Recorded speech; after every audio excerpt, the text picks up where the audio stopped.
We remain steadfast in our commitment in delivering local news that matters. Stories that inspire. Enriching the lives of Filipinos in the Philippines and across the globe. This is your GMA Regional TV. Buong puso para sa Pilipino. Kini ang At Home with GMA Regional TV.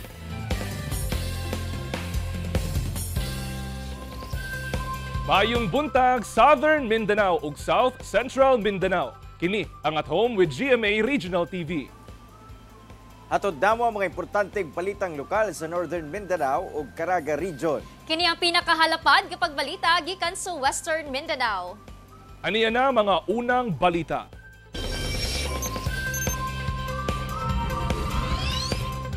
Police escort ug convoy ni Misamis Occidental Governor Henry Oaminal giingong giambush pinaagi sa gituuhang usa ka improvised explosive device. Duha ka sakyanan sa pulis na danyos. Hinuon, walay naangol sa insidente. Aniya ang report. Pasado alas 11 sa gabi adlawng Domingo sa Poblasyon 2 sa Clarin, Misamis Occidental, kalit mibusikad ang giingong improvised explosive device sa security convoy ni Misamis Occidental Governor Henry Oaminal. Sa mong hitabo, nadanyos ang duha ka sakyanan sa pulis kaysa maong mga unit mibusikad ang giingong IED. Hinoon, walay nasamdan sa mong insidente bisan ang mga sakay sa sakyanan nga nadanyos lakip na ang gobernador. Sumala sa gobernador daw pagpangatake matud pa kini sa iyaha ug sa iyang police escorts. Padulong kuno siya mopauli sa iyang panimalay niadtong tungura sa Uzami City. I am safe and I am now here at home. Ang atong mga kapulisan ana karon na-alerto o nag-ariglar sa maong krimen. Sigon sa Police Regional Office 10, gimando na nila ngadto sa Misamis Occidental Provincial Police Office ang paspas nga pagsulbad sa kaso. Usa sa mga unang ginalantaw sa kapulisan ang pag-ila sa nagpaluyo sa mong pagpangatake o kung unsa ang rason niini. Ang ato ang kapulisan sa Misok nagpahigayon karon og labi na ang ato ang pikutan or kaning Provincial Explosive K9 Unit nagpahigayon og clearing operation, and after that they will be conducting a post-blast investigation og ginahulat pud nato karon ang resulta sa maong post-blast investigation para atong masuta kung unsa nga klase nga ang miboto, no, ekwipo nga miboto. Karon daghang anggulo ang ginalantaw sa kapulisan.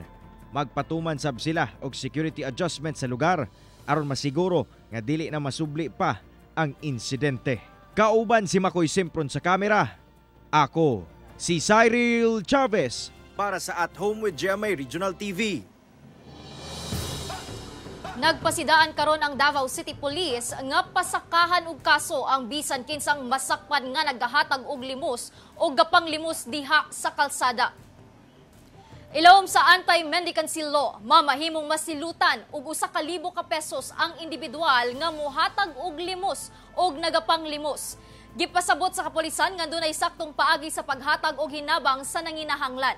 Sa pakighinabi sa Super Radyo Davao kang Police Captain Hazel Tuazon, ang spokesperson sa DCPO, nahimo ng hagit kanila ang pagpatuman sa anti-mendicancy law. Gani, gihingusgan karon sa buhatan ang pagpatuman sa maong balaod aron malikay sa risgo ang mga nanglimos sa kadalanan. Gipaniguro sab niini nga padayon ang ilang pagpanakop ug ang pag-rescue sa mga nagapanglimos sa kadalanan. Lakip na ang paghatag og panginabuhian alang kanila. Iladong pastor sa Cagayan de Oro City nga si Denver Andales ug junior pastor niini gidakop sa kapulisan subay sa warrant of arrest sa kasong murder nga may kalampigitan sa pagpatay kang Mr. Cagayan de Oro 2023 candidate Adrian Fornillos. Pinasikan sa warrant of arrest sa kasong murder, gidakop sa mga personay sa Agora Police Station ang pastor sa Cagayan de Oro City nga si Denver Andales ug junior pastor niini nga si Jeter Nonot sa ilang simbahan sa Barangay Lapasan, Cagayan de Oro. Ang duha gidala sa police station ug ipailom sa booking proceedings. Kinamduman nga nahimong viral sa social media ang storya sa pagkamatay ni Fornillos human sa pagkatag sa daw mga screenshot sa conversation sa social media sa karelasyon ni Fornillos nga si John Orog ug higala niini nga gahisgot sa iyang relasyon sa usa ka pastor. Dinhi migawas ang storya nga among pastor nga ginahisgutan si Pastor Denver Andales. Kining tanan gipanghimakak sa kampo ni Pastor Andales. Sumala pa nga andam kuno sila nga tubangon ang kaso nga gipasaka batok kanila. Ibarugan nila ang pagka-inosente ni Andales sa pagkalampigit sa kaso. Ikumpirma sab nila nga murder ang kaso nga ilang ginaatubang. Respeto kita sa atong hustisya, no? Moman gyud na kay kung wala nini pasaka ang kaso, ang hunang-huna sa uban nga na-influensya na nabayran. Karon nga na mapasaka ang kaso, moingon na pod ang uban nga guilty. So dili sa ta maghimog mga pronouncement unless ang korte naghimuingon nga naagid siya guilty. Ang amo ma'am is kung unsay procedure ma'am mo lang gyud among buhaton regardless kung dakong tao or kuan. Basta kung unsay nasa procedure nato sa PNP ma'am mo lang amo sundon. Babaeng sospek sa pagpangdagit sa usa ka tulo ka bulan nga batang lalaki sa Davao City gikasuhan na. Samtang pahugdan sa Davao City Police Office ang seguridad sa Southern Philippines Medical Center kung asa nahitabo ang pagpangdagit. Ani ang report ni Jandy Esteban. Gipasaka na ang kasong kidnapping niadtong Sabado batok sa 36 anyos nga babaeng sospek kinsa mo'y gitudlong midagit sa usa ka tulo ka bulang batang lalaki sa Southern Philippines Medical Center sa Davao City niadtong Huwebes. Ang bata na rescue dayon sa Bahara Police sa tabang sa mga impormante ug gilayong nadakop ang suspect. And then this case ma'am is manggod ni siya not bailable, and then ang mama is naapaghihapon karon sa kustodiya sa Bahada Police Station, and then katungihang namugod ni siya alleged na kanang postpartum depression, and then mo na karon po ang gipaabot nga resulta from the SPMC. Ang mga ginikanan sa bata, desidido iduso ang kaso batok sa suspect. Maghapon ma'am, dahil gihapon dito ang haptawan, kahadlok. Pagbasulan gid ni JD mo ma'am na di kasi maong. Ang suspect daan ang miingon nga iuli ra niya ang bata human ipakita sa iyang kapuyo nga nangita sa ilahang anak nga suma niya gikuha sab kuno sa nagpaanak kaniya. Sa karon ana pa sa SPMC ang na-rescue nga bata sanglit mo pailaong pa kini sa eksaminasyon, sanglit nagapangurog pa daw kini. Kahinumduman nga gikan pa sila sa Surigao City ug mianhira sa Davao aron ipa-check up ang anak kay naay gibati dihang gikuha kini sa suspect. Tungod sa itabo, pahugtan pa sa Davao City Police Office ang seguridad sa ospital. For the security ma'am sa SPMC is makita ba yan nato di ma'am nga ang mga security guard is kanang strict yun sila. Nagyoy kuan ma'am wala lang yun ni siya na kuan ba kanang wala siya gi-expect nga panghitabo diha sulod sa SPMC. So karon mas pahugtan pa ang seguridad diha sa sulod sa SPMC. Labi na aning kanang mga nato diha nga magdala og kanang mga bata. So pangayuan jud og kanang kung sila ba jud ang inahan sa bata or pamilya ba sila sa sa batang ilahang gidala. Gibarugan sa SPMC nga wala sila nagkulang sa pagpatuman sa seguridad sa ospital.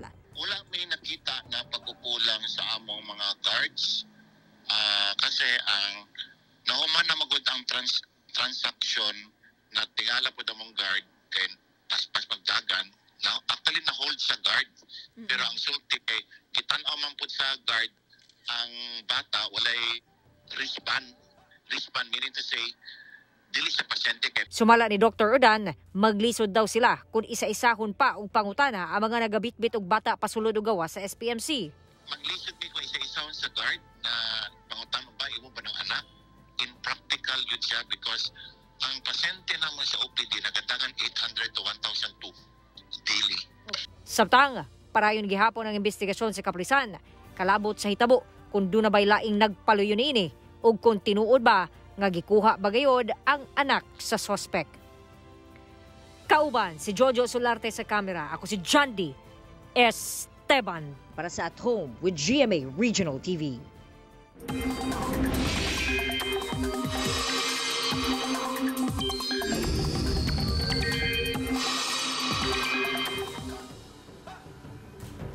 Mga kapuso, ana kita sa tunga-tunga sa bulan sa Oktubre, apan dakong bahin sa nasod ang panagsanalang ang ulan nga nasinati. Base sa datos sa pag-asa gikan Oktubre 1 hangtod Oktubre 15, makita nga ang tibok Visayas ug Mindanao ug tibok Luzon ang color red ug yellow. Pasabot nga natala sa mga lugar ang way below normal ug below normal nga rainfall amount. Bugtong ang mga lugar sa Ilocos Region ug Central Luzon ang color green ug blue nga pasabot nga ana sa near normal ug above normal nga rainfall amount. Sa karon, mga localized thunderstorms ang laumang magpaulan sa dakong bahin sa nasod. Samtang northeasterly surface wind flow sa Northern Luzon sumala sa pag-asa. Karong buntag, lauman na pag-ulan sa pipila ka lugar sa Mindanao. Base ka na sa rainfall forecast sa Metro Weather. Magpadayon kini ug mas halapad na pag-abot unya sa hapon. Kini ang At Home with GMA Regional TV.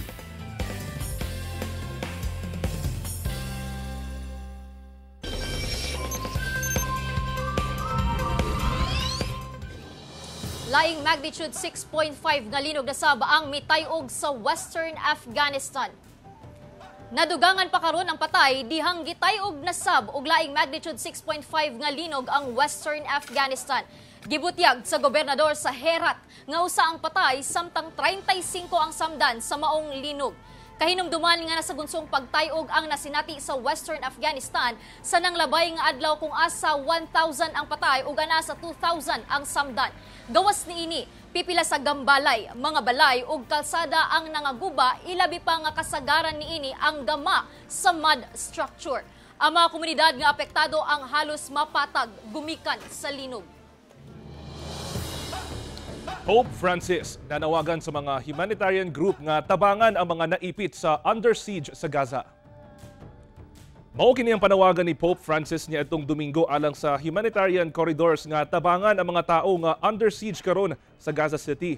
Nanawagan sab ang Santo Papa sa militant group nga Hamas nga buhian na sab nila ang mga hostage niini. Kining panawagan ni Pope Francis taliwala sa pagpangandam sa tropa sa Israel sa ilang ilusad nga ground assault agig pagpanimalo sa Hamas group.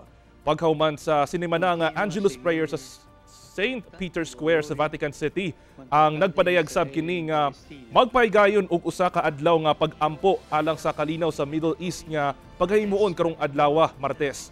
Ana sa kapin 1,300 katao ang patay sa Israel. Samtang gibutyag sa otoridad sa Gaza nga moabot na sa 2,300 ang patay.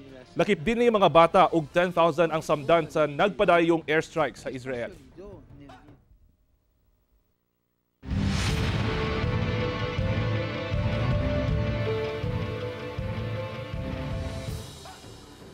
Gipaimbestigahan na sa Comelec North Cotabato ang nadawat nga report sa giingong bag-ong pamaagi sa vote buying kung diin pipila ka mga sangguniang kabataan aspirants sa President Rojas sa Cotabato ang naghatag matud pa og card nga punduhan og kwarta ngadto sa mga batan-ong botante. Ani ang report ni Jestoni Humamil. Mao kini ang mga hulagway nga may katag sa social media sa card nga nadawat sa pipila ka mga registered voter nga mga kabataan sa President Rojas Cotabato nga gikan matud pa sa pipila ka mga sangguniang kabataan aspirant sa lungsod. Saysay sa usa ka nagpakabanang residente ngadto sa GMA Regional TV nga dunay grupo matud pa sa SK candidates ang nagapanghatag sa moong mga card nga gipunduhan og kwarta nga naa sa 300 pesos. Ipakita lang matud pa kini sa designated stores ug pwede na makuha ang kwarta pinaagi sa cash o grocery items. Ang maong issue, nakaabot na sa buhatan sa Comelec North Cotabato. Busa gilayon nila kining gipaimbestigahan. Nirefer na po natin yan sa ating counterpart sa PNP. Today nag-issue po tayo ng memorandum directing the election officer to facilitate the conduct of investigation and surveillance about doon sa insidente. Sumala sa Comelec, kung ugaling mapamatud-an o di baka maaktuhan ang mga kandidato, arreston sila diha-diha dayon og pasakaan og kaso. They will be arrested right then and there. Magpa-file po agad ang Committee on Contradicay ng petition for disqualification because yun po yung consequences if the candidate is proven to be engaging in vote buying. Nagpahinomdom sab ang Comelec North Cotabato ngadto sa mga botante sa probinsya nga dayong i-report sa otoridad kung adunay mamatikdan o mahibal-an nga gahimo sa mong aktibidad sama sa vote buying aron ila kining maaksyonan. I-report kung sino man yung mga nag-o-offer ng cash or anything of value kapalit ng boto nyo. Nire-remind din po namin ang mga voters na hindi lang ang vote buying o ang pamimigay ang bawal. Bawal din po yung pagsusolicit or panghihingi sa mga candidates. That's also considered vote selling punishable under Omnibus Election Code. Gibutyag sab sa Comelec North Cotabato nga pipila ka grupo sa SK candidates sa moong lungsod ang nakatakdang isyuhan og show cause order human giingong nagpahigayon matud pa og premature campaigning. Duly submitted na po yan sa Task Force Anti-EPAL. We're waiting for the show cause orders po to be served by our field personnel. Ako si Jess Tony Humamil para sa At Home with GMA Regional TV. 14 ka mga pasyente nga sagad mga bata sa Zamboanga Peninsula ang nakatakdang makabenepisyo sa 11 libre nga cardiovascular surgical mission sa Zamboanga City Medical Center. Dugang detalya sa report ni Efren Mamak. Gisugda na sa Zamboanga City Medical Center ang 11 cardiovascular surgical mission alang sa mga indigent cardiac patient nga adunay bangag sa kasing-kasing nga pangunahan sa mga medical experts sa Philippine Heart Center.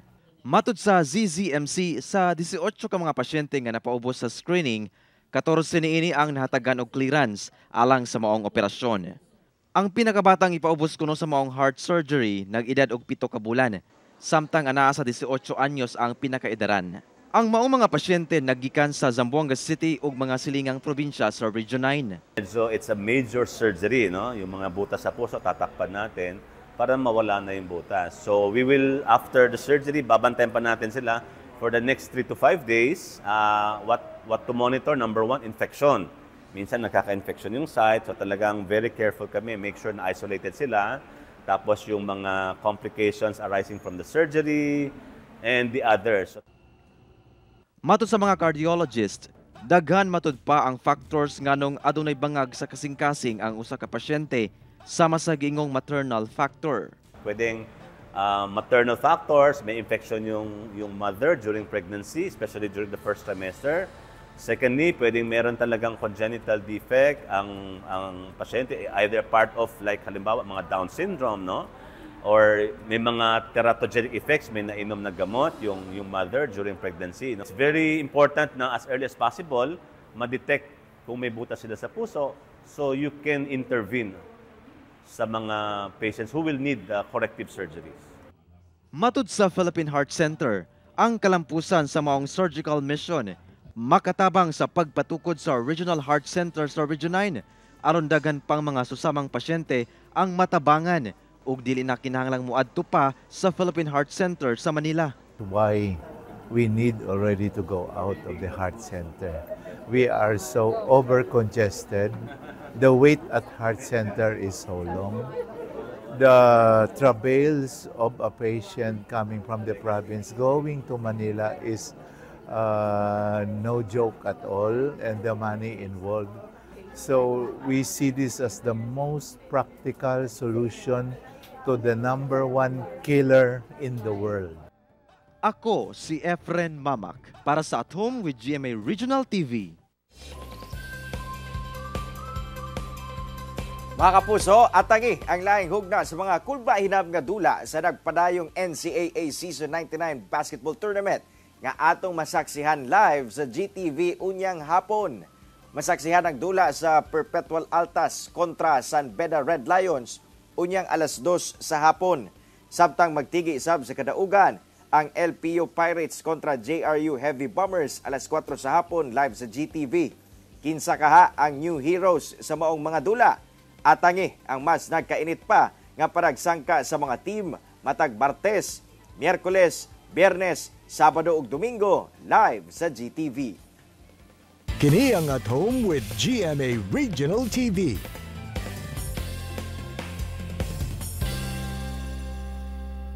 Kini ang At Home with GMA Regional TV.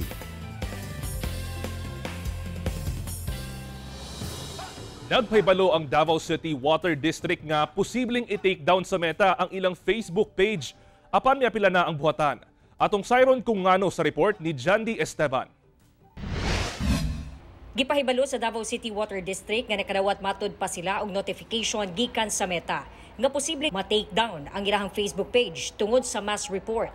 Apan panikamutan daw sa buhatan nga moapela. We received notification from Meta na because of mass reports on certain violations, wala po sila nag-specify kung unsa na due for takedown ang amoang page. So right now, we're exerting all best efforts para maka-appeal mi sa unta dili lang i-take down ang page considering na dako kaayo ni siya og benefits in terms of information dissemination. Ang ubang konsumante na balakasab, ilabi pa nga sagad kanila nagsalig sa social media alang sa mga public service announcement, labi na sa schedule sa water interruption. Dako ang kawalan sa publiko kay dito nila makita tanan ang mga features about sa water district o paano o may download nila or may hatag nila ang mga information. So kung mawal ang page nila, so mag-create lang siguro ng bago. Tapos dugay pod ang respond kong hotline lang, kung manawag lang po.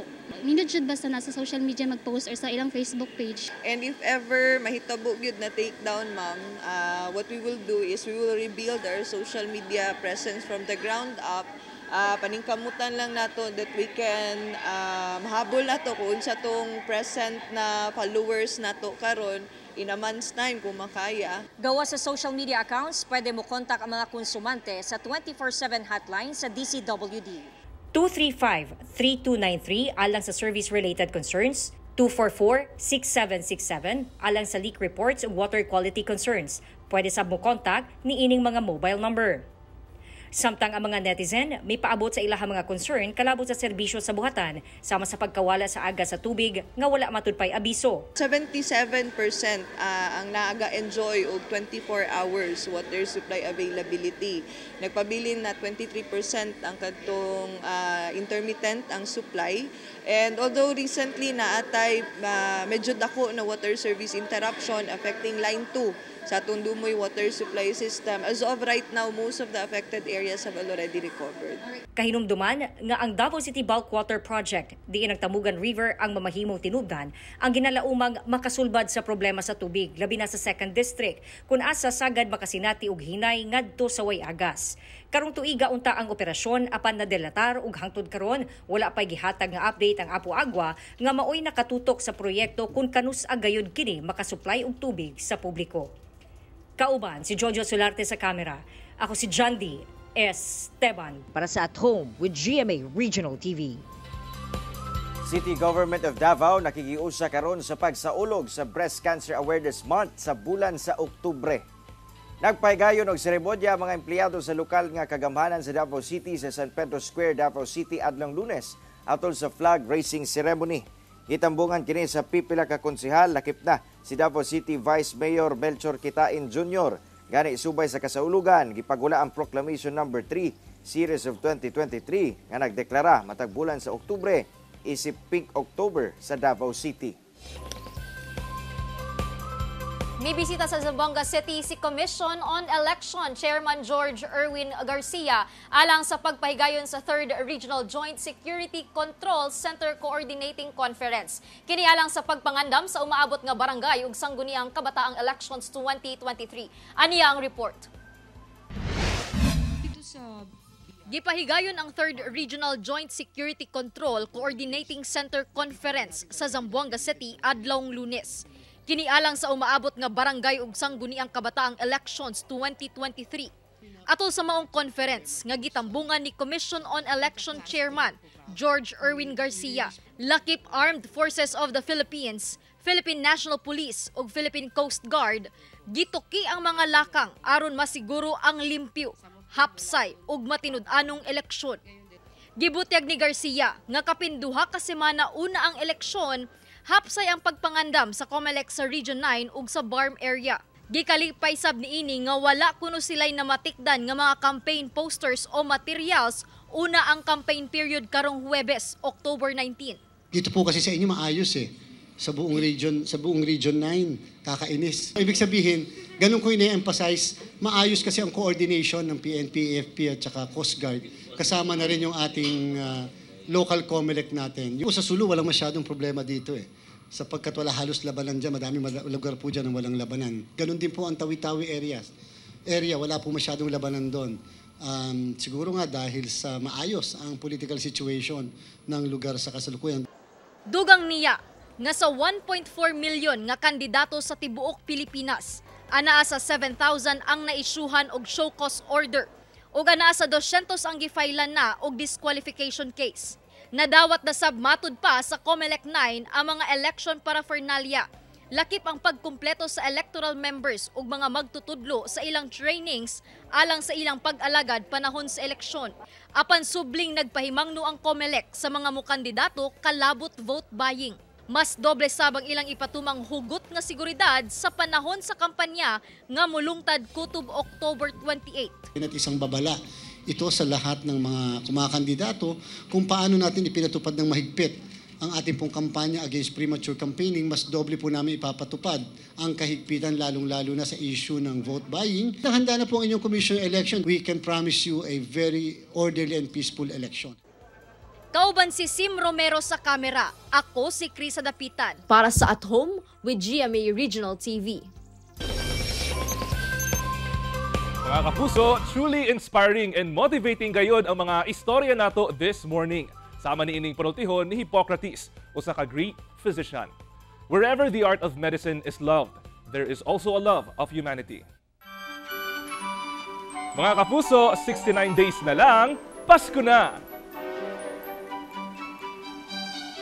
Mao kadto ang mga uling balita sa Mindanao karong adlaw. Babahimo ninyo kining makita pag-usab pinaagi sa pagbisita sa official website sa GMA Regional TV o bisita ang among official YouTube channel o i-click ang subscribe button para sa pinakaulahing balita. Daghang salamat sa mga kapuso sa Mindanao nga nagalantaw kanamog sa mga kapuso abroad. Padayon lang sa pagtutok sa mga lokal nga balita matag adlaw tungod sa GMA Regional TV. Local news matters. Kami sa At Home with GMA Regional TV. Tibuok puwersa para sa mas dakong misyon ug mas salapad nga pagserbisyo sa nasod.